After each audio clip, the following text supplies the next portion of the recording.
yung ordinaryong kabataan, sasabihin nila, alam nila yung sitwasyon sa West Philippine Sea. Tanungin nila, West Philippine Sea, ay may gerang puparating, ay may gulong nangyayari.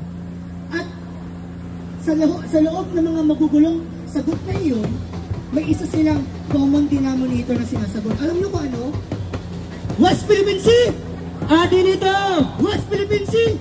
Atin ito! Kaya mula sa Student Council Alliance of the Philippines at sa youth, bilang isang youth co-convener ng atin ito coalition, naniniwala tayo bilang mga kabataan, bilang mga susunod na henerasyon at magmamana ng West Philippine Sea na atin ito at hindi dapat tayo mabubuhay at ang susunod na henerasyon ng mga kabataan sa atin ay wala nang tatawaging West Philippine Sea. Tama? Kaya West Philippine Sea! West Philippine Sea!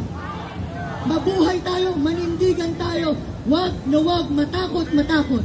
Ang kailangan lang natin, wag magpakain suwagan.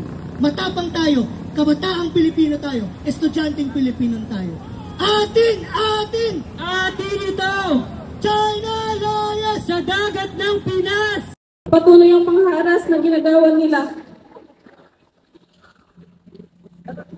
Ang mga magulang po namin, matagal na po doon.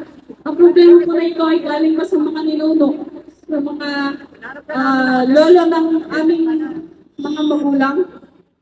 Ito po ay sobra-sobra na.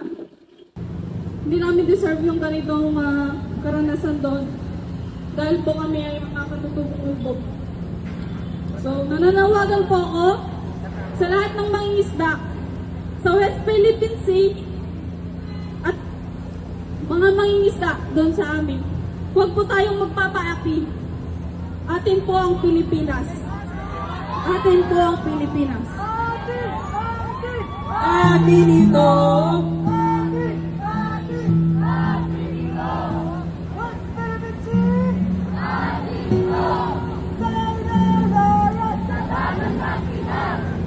Kasama tayo ni Leslie sa ating panawagan.